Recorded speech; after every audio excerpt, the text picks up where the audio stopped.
Now, being me is like very, very weird. It's very different. Like, it's like kind of like being at a distance of,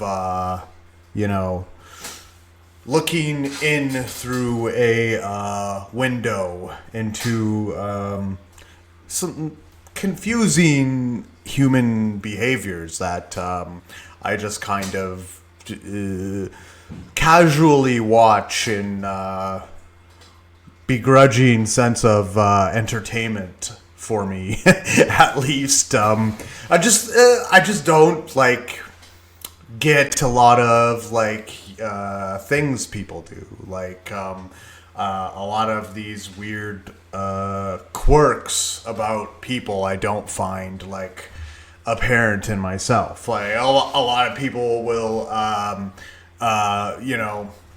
say to me like, oh, I was really spiraling out of control, and I'm just like, spiraling out of control, that sounds like kind of weird, and it's always related to like some kind of deficiency or psychological problem that they're going through, which causes them to abuse substances and do terrible things to their body that they would not otherwise do. But it's supposed to be like, oh, okay, you were spiraling out of control. So what did that spiral exactly look like? Like, help, oh, I'm spiraling out of control. Whoa, help. Oh no, spiral. The spiral continues. Help me. Whoa, I'm spiraling out of control.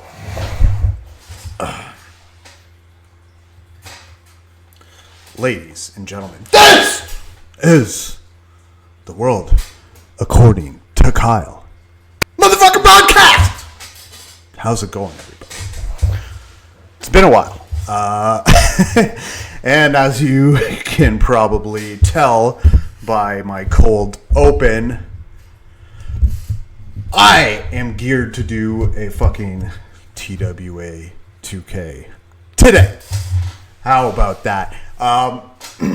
Granted, you haven't seen me do a new episode. I have been editing my shit because, update. I was kind of falling behind on the putting out the clips sections of my show, and I let my show get up to episode 38. And me not making money off this, I'm not going to be hiring an editor. So editing the podcast has taken precedent, because I just feel like if I'm going to shop myself out to some, people in the industry, it would help if I had my shit like separated a little better into easily digestible TWA2K clippies. And I noticed like it's getting a little more eyes on it than my usual just long form shows, because I can separate it. I tend to talk about a lot of different things, so it's nice to kind of separate them. We got sports, we got politics, we got fucking this, that, and the other thing, crypto, fucking social stuff. Like just probably helps to cut it up a bit in case I'm gonna try and shop myself out in case I cannot build naturally, or an offer is just lucrative enough for me to partner up with somebody and kind of go about things that way. Who knows? this is what I call an asymmetrical payoff. And if you don't know anything about asymmetrical payoffs, I advise you to literally drop everything, turn off, unsubscribe to Netflix, unsubscribe to the Disney Channel, all that horse shit. You don't need it anyways. You can get it all on the fucking internet. You're just being lazy. And fucking go buy every single Nassim Taleb book and read through those, and you'll get a little bit of a sense of something. I don't know. Apparently, I think it's pretty apparent. But no, he talks about asymmetrical payoffs, and that you want to have some. Is because that they're really outweighed. You're gonna put something into it. Your chances of success of reaching a pinnacle are, not amazing. But if you do reach that high end outcome, that it's gonna be a really high end outcome. Okay, and that's what I'm shooting for right here. I'm not trying to, and that's the same thing with crypto. With crypto and our investments, I'm not trying to invest on assets that I don't think have a 100x opportunity. If I think that I missed the boat on something, then I'm not going to invest in that. That is the you don't want to. That is like a symmetrical payoff. You're not going for a exponential trajectory. You're going for like some kind of trajectory like that. You don't want to invest in those things. You want to hit the fucking 1 in 100 shot. You don't want to hit the fucking you don't want to like hit like you don't want to aim for the 1 to 5% steady gain in investing, and that's something that I've taken to heart. that you want a couple of these things in your portfolio. That you want a couple of these asymmetrical payoffs as a sort of option that you have, and then look on at maybe some more steady blue chip things after you've hit that upside. So that is basically what I'm viewing this channel as. I had and another reason why I've been not doing as much main episodes is because I got a side hustle going on.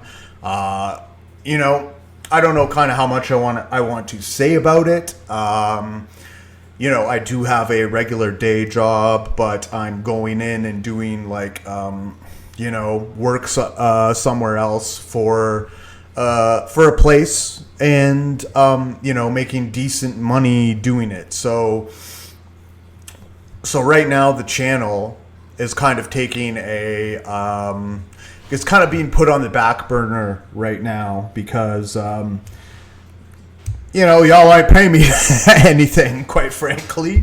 So and like as I'm going through my content right now, I'm thinking like I like what I'm doing. I like the episodes that I'm putting out.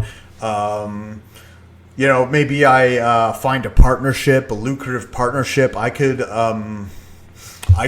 do a lot better with like a lot of the work expedited. Like I personally don't like editing. I don't like I like coming up with ideas and writing a show structure, but like right now I kind of have to use this opportunity to put the channel to the back burner so that I can gain the funds necessary to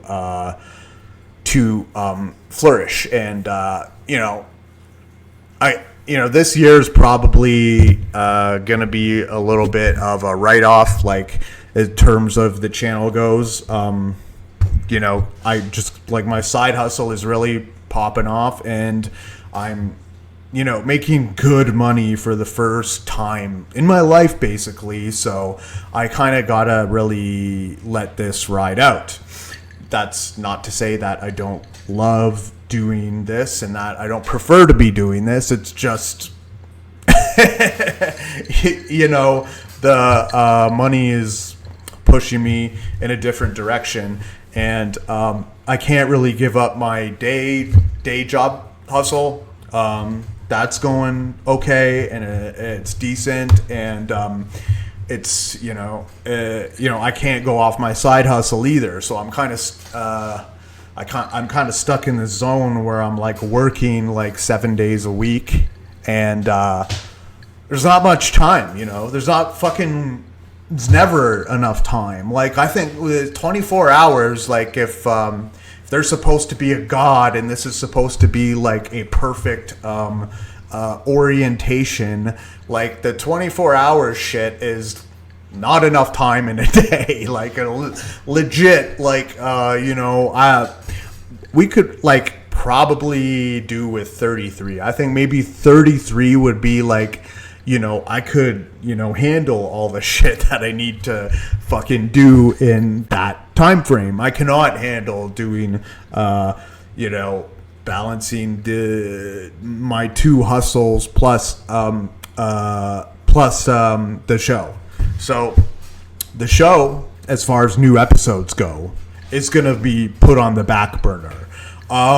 The hope is to be able to get 12 out this year, like a 1 per month kind of rate. And like my phone is backed up all the time with new ideas. Like it's like not like I'm short on things to flap my app about, but it's just the I got real lucky, and like I just kind of decided my day job wasn't cutting it enough, and decided to kind of get on my grind and try and find a side hustle. I got a little bit of debt that I'm in, not something super crazy, but like I'm not making enough at my, not that I'm not making like decent money, there's just no overtime or no extra hours or anything like that. So it's just kind of a salary thing, and I agreed to a salary and go in. And so all that being said, is that's kind of my life update for now, is that the channel will be taking a little bit of a backseat. That's not to say that it's just going to be completely off the radar. Like I said, I plan on doing like 12 episodes, and I'm going to get back into it after I'm like a little more financially stable.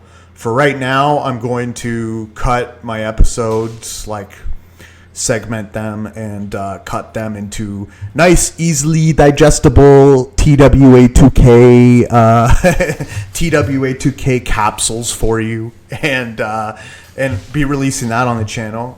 You can go into my playlist section, and that is where all my episodes will be separated from regular episodes to clips. Now, the regular episodes, the hour-long plus episodes, will be TWA2K in front. The clips will always have like a kind of description of what I'm talking about, or a line of something that I'm talking about. But it will always say official TWA2K clips at the end of it. So just an FYI. I'm also doing the clips thumbnail as like a black TWA2K picture. So that will be separate and distinct. So I'm really going to try and pump out new episodes after I get all this segmented. And, I got about 5 episodes cut properly right now, and just kind of I've been releasing them on YouTube. So it's kind of keeping eyes on the channel right now. But I did want to do a like kind of regular TWA2K episode to update you on my situation. So, the TLDR, I guess, is, Kyle's making good money, but not have enough time to to spit out the TWA2K. So all in due time. Like, my schedule is pretty crazy right now. I don't know how much I can physically handle or mentally my current situation. Now, that doesn't mean I'm not going to try to handle it as long as I can to make as much as I can and make my life as easier as I possibly can. So, it is what it is for now. But there'll constantly be updates of clips coming out, which will have the dates of it. So, I'm sure not all of you can look at have a full episode, but if you have 5, 10, 20 minutes. Also, what I have to say to you is, you want me to keep doing this, and you don't want me to keep doing this. So, a little bit of the onus is on you guys for not sharing the shit, not liking the shit enough. What merits likes nowadays? What merits sharing shit nowadays? I love when people do things and put their shit out there. We're getting too particular. You get these guys on YouTube who commenters I don't like your audio wasn't exactly the right decibel, or the backdrop. We need to get away from that kind of nitpicky garbage and just positively influence personalities and stuff like that. And that's what's really gonna put YouTube as a more legitimate forum for video content. Just my opinion. What merits a like and dislike? Did it captivate your attention? Did you pay attention to it for a little bit? Oh wow, the views aren't exactly what would line up with yours. It's great. Well, why don't you fucking put your shit out there? It's unless you're spreading something that I don't think maybe is harmful for other people, or is a stupid fucking prank or something.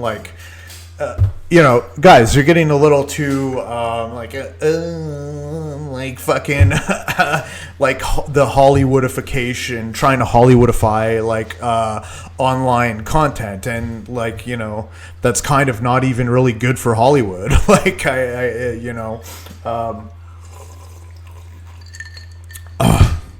Okay, so shout out to Crown Royal. I am drinking some what I like to call Crown Island iced tea, iced teas. It's a little bit of gold leaf, I think it's called, iced tea, or pure leaf iced tea, and Crown peach. They have a peach variety, and you kind of mix those two together, and you kind of have the distribution that you want. When I go to my friend's house, I kind of have this small, medium, large, or Kyle sized, and the Kyle size is a relative to alcohol. It's a Terrence McKenna heroic dose of alcohol and mixed drink. So that's kind of you mix the portion of, and it has to be the peach variety goes, I think, with iced tea. It doesn't go as well with Coca-Cola, which was what I standard mix my regular Crown with. But cheers to a Crown Island iced tea. kind of day. So, you know, a lot has happened since the last time. I think the last time I did a video was the just before the Super Bowl, just before the AFC Championship, and you know, we had the Bengals. We had the Bengals as our Super Bowl pick. Didn't really turn out that way, but you know, I feel a lot of. So we're gonna do a little bit of a post-mortem here. So, you know, by and large, I feel like we got a little unlucky. The positional group that we absolutely had to have hold up the most was probably offensive line. And that was the group that was the most injured. Now, that's kind of what I chalk it up to mostly. Now, there were a couple things that I wasn't too happy with on some levels. So we'll go over them. I did not like Eli Apple's chirping of Burrowhead to just that extra, you know, little fuck you to, you know, a guy like Mahomes and Travis Kelce and Andy Reid. Like with Dylan Brooks and shit. Why is it always the guys who like are kind of like, I don't want to reduce the difficulty that it is to be a professional that of any level, but why is it the guys who are always like the, you know, the least productive on the field or do the least to help the team win? They're always the ones that are doing this shit. And it's kind of like stupid. Like, you know, why, even if there wasn't like a guy like Mahomes on the other end, like, don't give, you know, a group of guys with no talented player that extra fuck you to just, like, you know, get hellfire raging within them and just make them want to like die on the field just to beat you. Don't give them that luxury of having that fuel inside of them. Like, that is kind of a little ridiculous. Second thing, I do not blame Joseph Osai for the loss. It was a team loss. And we did not put ourselves in a good enough position to ensure a victory. Plenty of opportunities we let pass by. And the one thing that I would like to say is that why was it not a penalty when the guy did the exact same thing to Burrow? And, you know, that is, you know, and I understand, I am pissed off at that. Okay. So, like, Osai should have known better, but he's seen a game that's getting called where the chippy shit isn't getting called. So if the chippy shit isn't getting called one way, why is it getting called another way? And that's not fair. It's straight up not fair. You're having a different strike zone for one team than the other. They got a wider strike zone. That's not how you're supposed to be an official. If you're not calling it, you're not calling it. If you're not calling it to Burrow, then why are you calling it for Mahomes? And Osai should have known better than to push him. You know Mahomes is gonna flop like a goddamn fish, you know, and he should have known better. But he wasn't the reason why I lost the game. In fact, he was probably the reason we were still in it. He had a lot of big plays. He's ascended to a starter from a third-round draft pick. I really love his play so far. Now, does he gotta? If like you see that again, different story. But I mean, he sounded like he was genuinely remorseful for what he did, and that, you know, like I can give them an excuse in the sense that like they weren't calling shit. They weren't calling anything. The third thing is that I do not like the dynamic that we have with the offensive play calling. Now, I guess Zach Taylor is the one who's calling the plays, while Brian Callahan is the offensive coordinator. Now, where we're missing out on is these like game management things that like there was a stretch of plays before half which Zach Taylor completely like boggled up because he doesn't have enough he should be focusing on game management. Instead he's focusing on play calling when he needs to be able to delegate that job to Brian O'Callahan. And Brian needs to be able to do that job and he needs to be able to call the plays so that Zach Taylor can be managing the in-game shit. Oh, hey, we need to take a timeout here. Oh, hey, we need to do this kind of play. We need to do like we need to challenge this. Zach Taylor has to be paying attention to the field at all times. He cannot be thinking of things to call. I do not like this dynamic. I'm completely happy with our defense, our defensive coaching. Lou Anarumo is doing a fucking terrific job. I cannot believe he's not more sought after as a head coach in the open market, but that's for other teams to fuck around with. We need to delegate the responsibilities. Brian O'Callahan needs to be doing the play calling. He needs to be calling the plays in the offense. Zach Taylor needs to keep his eyes on the field and watch what's going on in the game. And that's what needs to happen.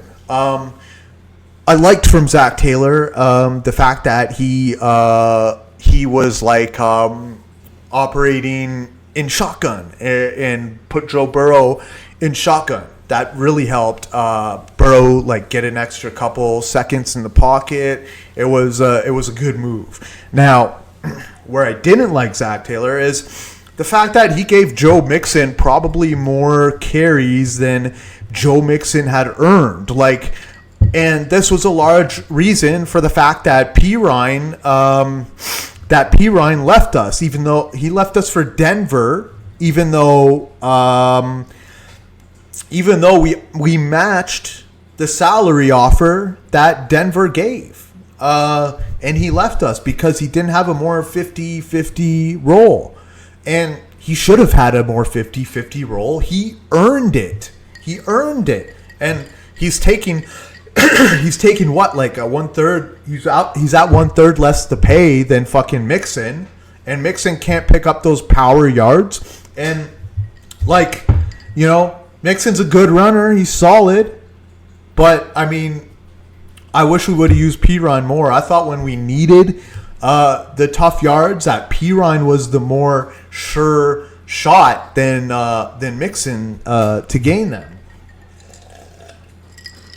So, while I sit here and point these criticisms out, I still chalk it up to the fact that we were a little unlucky. I'm willing to run it back with what we have, and this time if we have there's no way we can't have an unhealthier offensive line. So if we have just even if we have even a marginally better offensive line, and I still see some of the same errors, I'm gonna be a lot more upset. But like I said, I think we just got unlucky, and we still made it to the AFC Championship, and we're within a couple plays of making it to the Super Bowl again. So I can't really complain too much. It was an L to take for our Bengals Super Bowl future, and kind of sucks because now they're now they're a lot more expensive. They're still kind of like 10-1. But my advice and what I'm looking out for is that I think I'm going to wait until like early in the season. Usually Bengals take an L early in the season. Like wait till they have like a one of the first 2 weeks hit an L, and then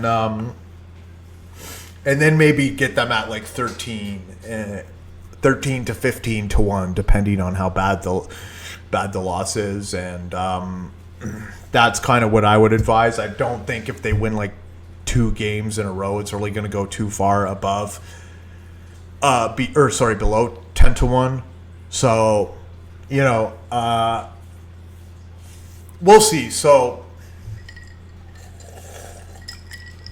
but if they like take a bad L to like fucking Cleveland or something, and like in the first couple weeks, then you're gonna get like 13 to 15-1. So maybe wait that out. Unless they completely blow teams out of the water. Now, I really love the Bengals draft. This year.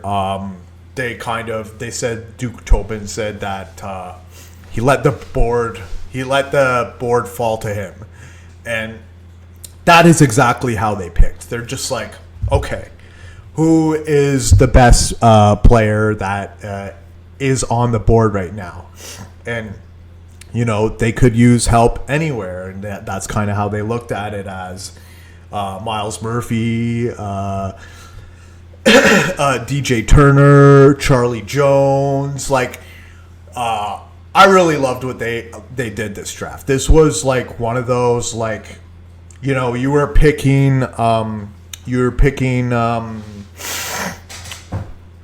low in the draft, like 30th, and like they could have easily got like 4 or 5 starters this draft. So I'm happy with the draft. I'm happy to see these guys play. Man, like Charlie Jones could be phenomenal. Like for the Bengals, if he is like turns out to be the upside that hits his upside. Like, I think at that point, Burrow's not gonna need like a super deep offensive line. Like, he can just run 3 wide for like 80% of the plays and just shred. We'll see what happens. Man, so did you see? I guess Aaron Rodgers and Lamar, finally the fucking hysteria over these two fucking quarterbacks is over. In one case, earned. In the other case, maybe not so much earned. But I'm just like, I'm glad I don't have to go through another fucking NFL offseason with the minute this fucking Super Bowl ends, fucking, what's going to happen with Rodgers and Lamar? Oh, Lamar doesn't like this, and Rodgers doesn't like this, and the team doesn't like this, and all this fucking high school level, like, horse shit that fucking, these kind of most primitive, brained, people are, entertained by, that, it's really, I'm fucking glad it's over. I don't understand what going into a hole for 3 days and being, I don't understand what doing that is going to help increase your clarity on making a decision about football, about, getting inside of a fucking inside of a hole for 3 days is going to help you make a business decision about football, but I'm just fucking glad it's over. I'm sick of hearing about these two fuckers. Fucking Lamar. Oh, I want more guaranteed money than Deshaun. Well, you're not Deshaun. And I'm sick of fucking people comparing these two things. Watson's contract has nothing to do with Lamar's. It's like an apples to oranges comparison. It's the same reason why running backs are not paid super high money and super guaranteed money is because injury risks. And Lamar takes the longevity out of the quarterback position. This is why it's valued, is because you want your quarterback to stay behind his fucking offensive line. You don't want, Lamar Jackson's fucking 180-pound ass running between fucking 230-pound tackles. Or fucking 300-pound tackles. Fucking 300-pound defensive ends. 280-pound fucking edge rushers. Fucking 230-pound linebackers. And 200-pound fucking cornerbacks. You don't want him running in between there because he's a guy you need to stay healthy the most to fucking succeed. So these two contracts are not correlated. As much as Lamar would like to think, it is not. So the teams out there are making business decisions because of the nuance of the position and the fact that Lamar is taking the like at the end of the day, the football's turning into a passing game, and running matters.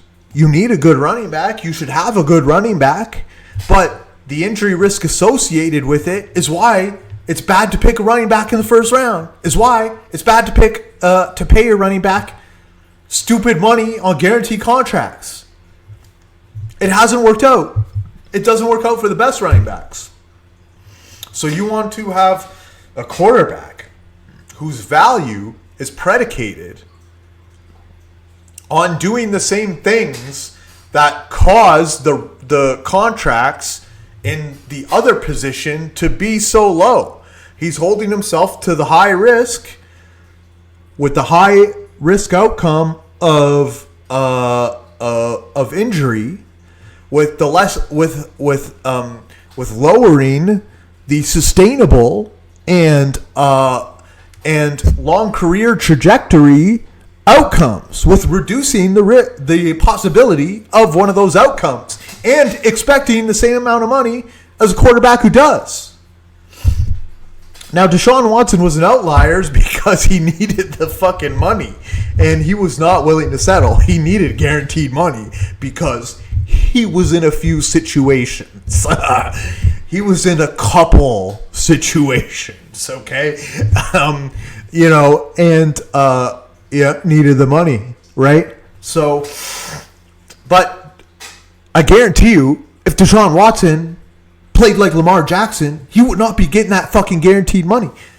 Is it that like the owners were conspiring together, and they're just like, no?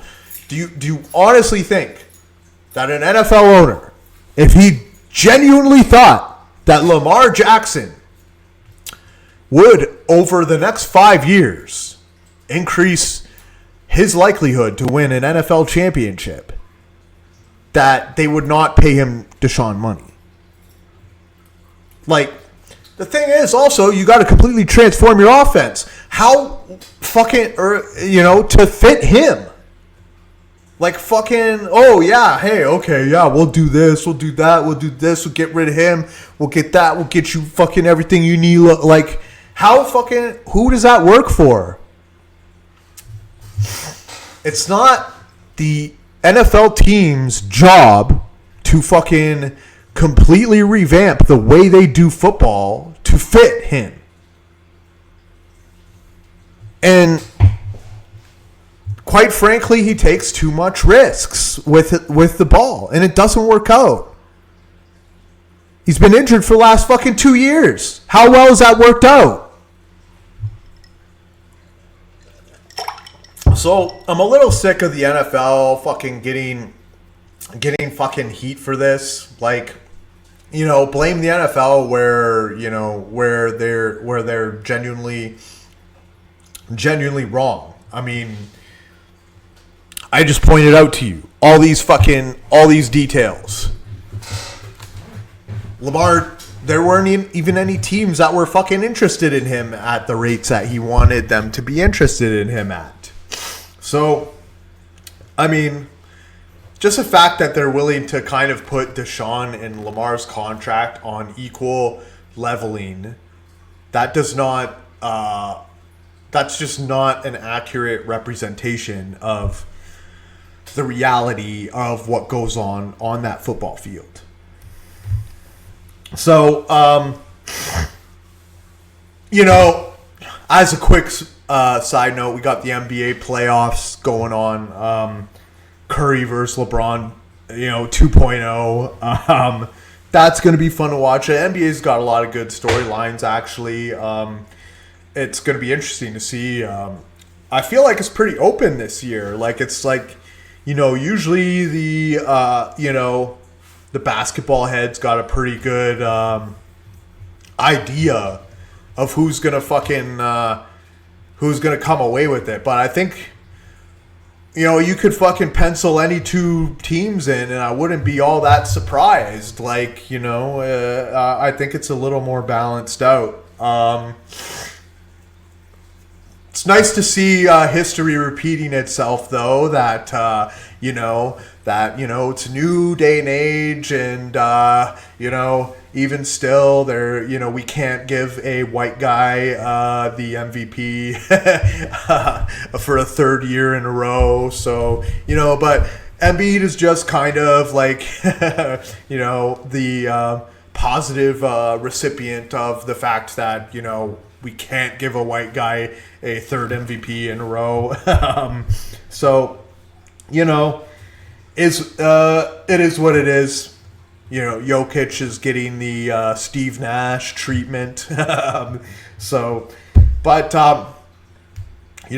for Embiid. He's a great ambassador for the game. Even though he didn't do shit last game when he had to play the Celtics. So we'll see how that MVP works out. But I mean, he's definitely one of the guys that could have that you could have voted for, where it wouldn't be completely nuts. But playoff Embiid is not really an Embiid that I think that has not been an Embiid that has standed the test of time. Let's just say. So, yeah, and I didn't like that kick that he had, like fucking, him kicking it's just, Embiid's just bad vibes, I guess. I don't know. It's you easily could have voted for him, but I mean, if they just kind of flame out to Boston again, then that's how many teams that Embiid has had where they fizzled out in the playoffs, and and Jokic is maybe Jokic fucking smacks up Phoenix and then makes it to the Western Conference Finals, and Embiid's gonna fucking crap out in the second round to fucking Boston, and MVP. I don't know. Yeah, basketball's kind of gotten to a weird point in life. So, as my schedule has gotten really busy, starting to discover the value of calling in sick and an absenteeism, and I think that you have to put a little bit of work into being absent from work. It's you can't just come up with the same excuse time and time again. You kind of gotta go through the Rolodex of fucking excuses. I use this one, and now I gotta use that one, now I gotta use that one. You kind of want, like, because there's things that, like, you can say that, like, they kind of have to give you the day off for. But you kind of can't say it too many times in a row. So, I don't know, it's like, I'm not sick often. Like, I've been blessed in the regard that, like, I'm not super allergic to things, and, like, I'm not, like, most of the time when I'm sick, it's because I did it to myself. Like, I partied a little too hard the night before.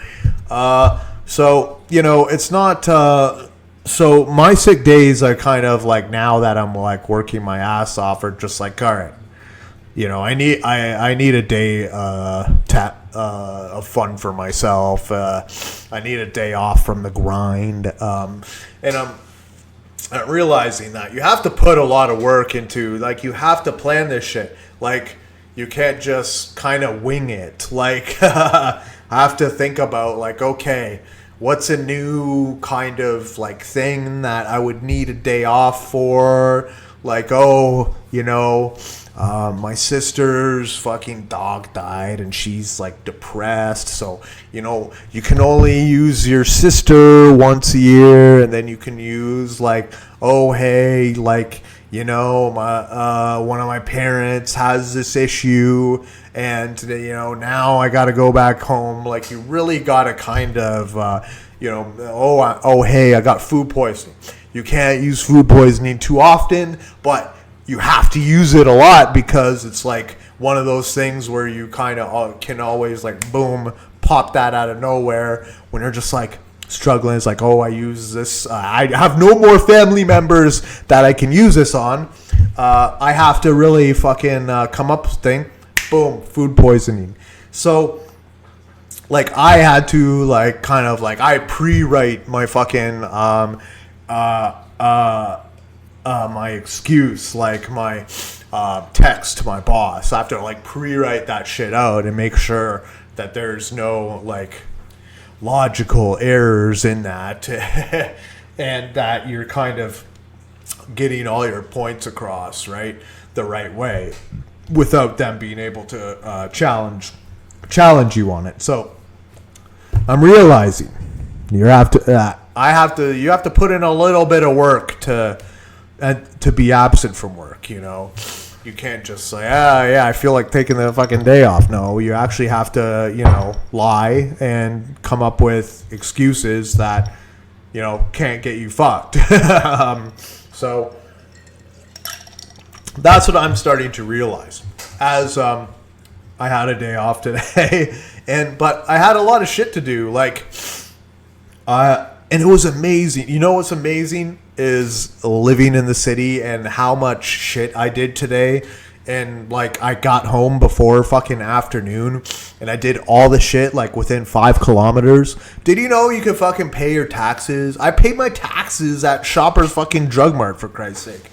Like, as bad as fucking, like, the CBC is, like, it's pretty cool being able to go to fucking Canada Post and pay your taxes at a fucking Shoppers Drug Mart. Like, if that's like a fucking, you don't use that as a fucking negative justification for Canadians' kind of socialism structure, because that was pretty fucking cool. I went to the doctors. I had a couple little issues that I needed to get checked up. Nothing too serious, nothing too major. Just kind of issues that I just wanted to run by, like, medical staff, and so I did that right away. Right after I fucking got my taxes paid, and then fucking then went grocery shopped a little bit.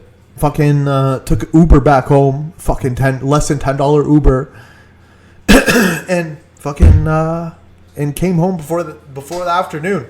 Now, that is fucking why I'm living in the goddamn city. Like, this would have took me like a month to plan out living living in fucking Sticksville fucking .ca. Like it's just literally not feasible to get all that accomplished in less than a day. And you know, and not having a car is having me able to save a lot of money. Like, I notice a lot of people out there buying cars. Some of the most depressed people. The reason road rage happens because people are just slaves for their fucking automobiles. Like, one of the dumbest life decisions I have ever seen by a fucking a young guy was like buying a like brand new fucking Mercedes, like before you're smart enough to know how to handle it. Of course, the motherfucker crashed it, and you know, it's like, you know, has this fucking you know, let's say even if he bought it for $70,000, now he's driving a fucking like now then he goes from driving a Mercedes to driving a Kia and paying like fucking Mercedes price for it.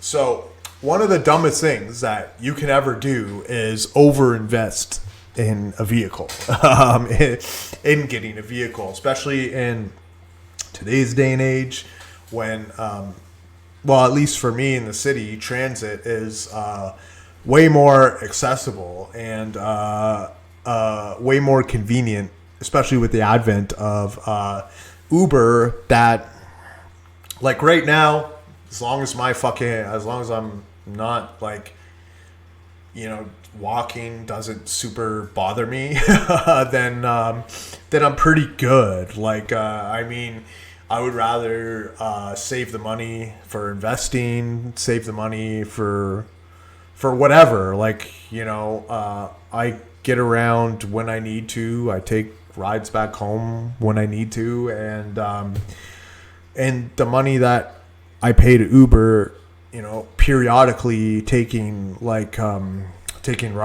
when I need them, not when I want them, is saving me mad money in the end. And you know, maybe I'll do it for a few more years and really bank some cash, and then look into getting a vehicle. But I don't know. You know, there is kind of a freedom associated with driving that I do miss. But I don't know. As long as I'm single, then it's kind of like, why? I'm like, you know, why bother? All right. So yeah, we'll do one little last subject. Call it a show. Yeah, it's been nice to get back on the mic and spit it. It's what I like to do. It's what I love to do. But until I get like 1 million followers, that it's gonna be pretty unfeasible, or it's not gonna be very economically sound idea for me to invest too much energy and time on something that ain't gonna fucking pay my ass off. So really looking forward to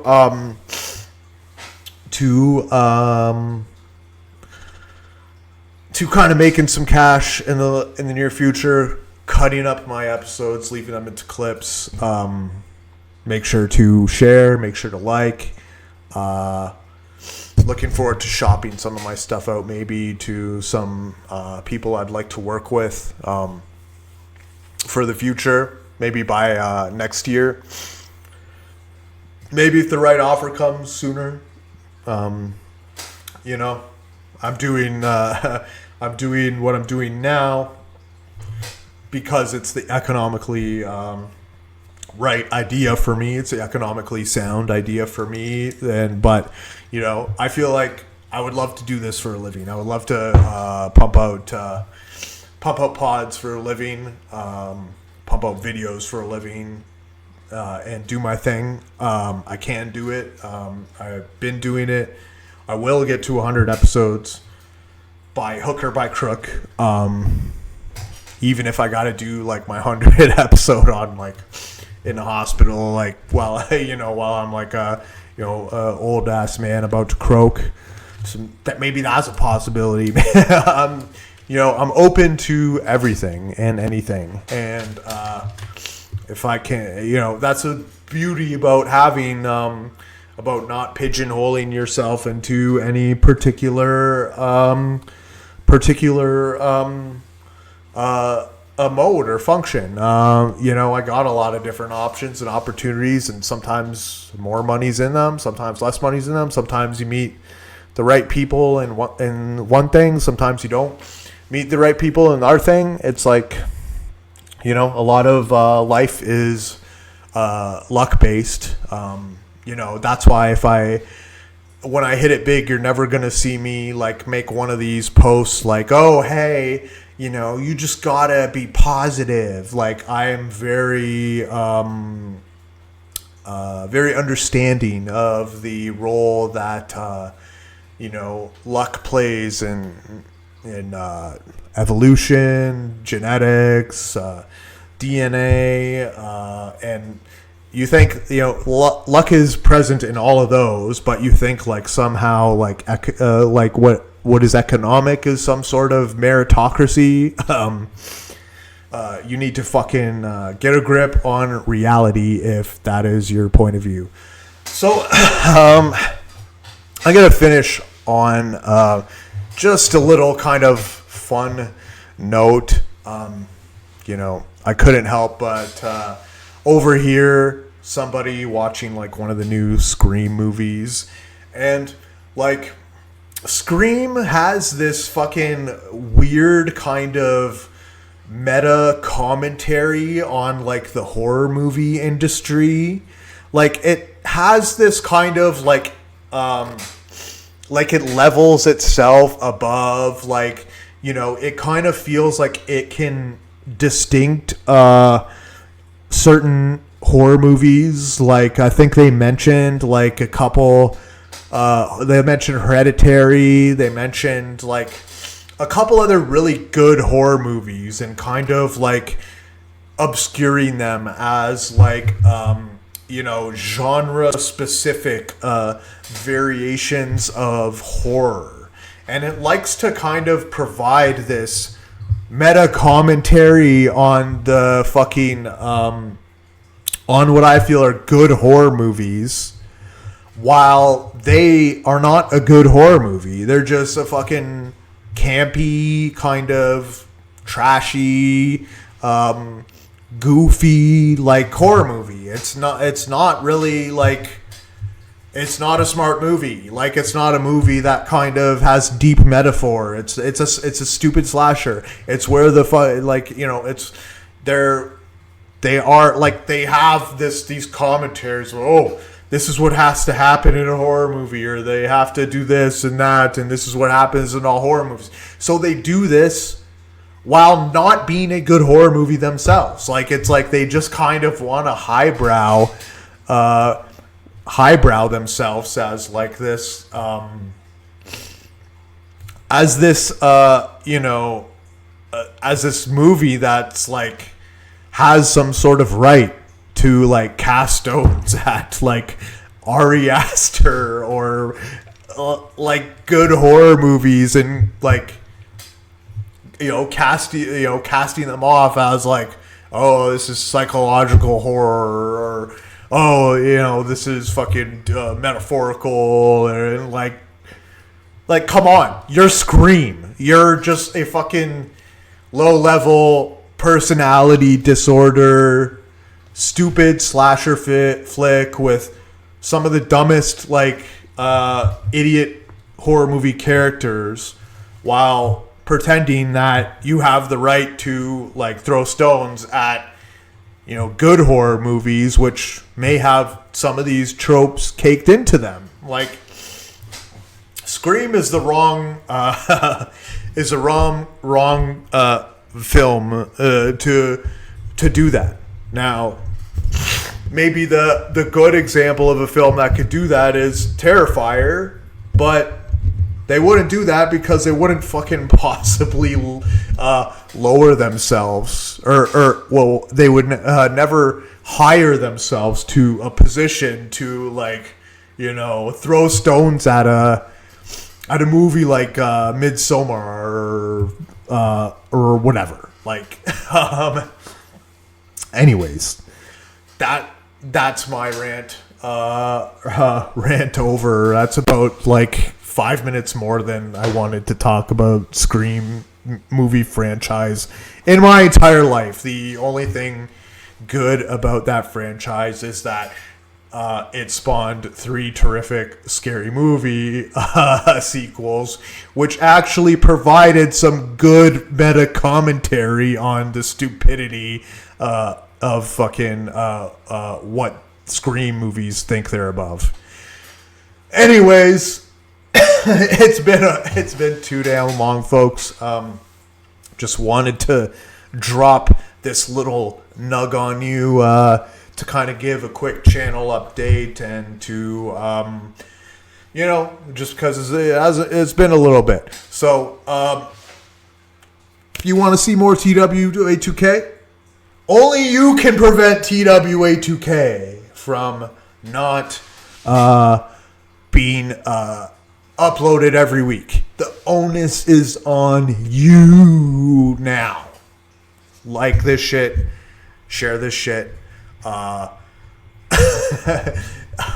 subscribe, tell your friends. Until next time, ladies and gentlemen, that was The World According to Kyle podcast. See you when I see ya.